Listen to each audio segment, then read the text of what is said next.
Let's go back to the story we just brought you about 10 minutes ago. This ground stop of all American Airlines flights in the United States because they are experiencing some technical glitches with their computer system. We've got Mark Rosenker on the phone. He's a former NTSB chairman. Mark, thanks for joining us. Are your sources at the NTSB or the FAA telling you what this could possibly be?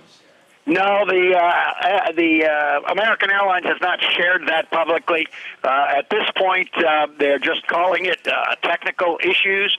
One can assume that if you have to do a ground stop across the system, odds are it probably has something to do with their computer system.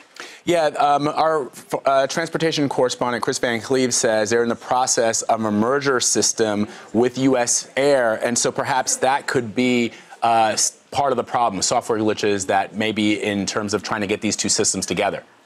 That could be, but whatever it is, they're not in a position to be able to either board passengers by checking them in through the computer system, nor are they able to dispatch aircraft through that computer system, or even send potential weather, or all the typical things that you would need to operate a safe, efficient airline.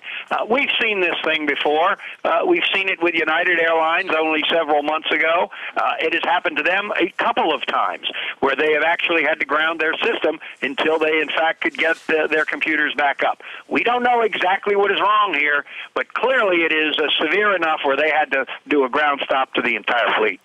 Mark, is there a severe effect in terms of cancellations when something like this happens? I mean, presumably a couple of hours is not going to ruin everybody's plans, but there could be sort of a domino effect for some flights.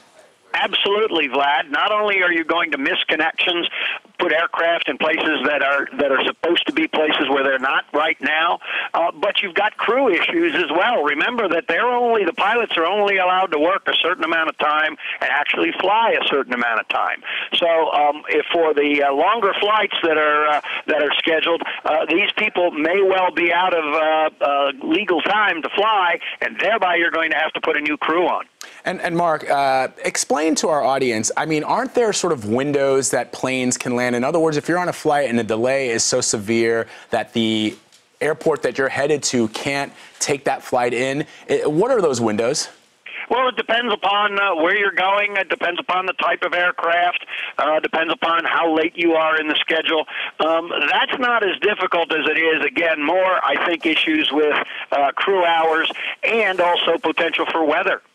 All right. Mark Rosenker, former NTSB chairman, thank you very much. We'll check back with you later on to see exactly what we're getting from American Airlines. But for now, these tech issues are grounding all American Airlines flights in the United States. Mark Rosenker, thank you. Anytime.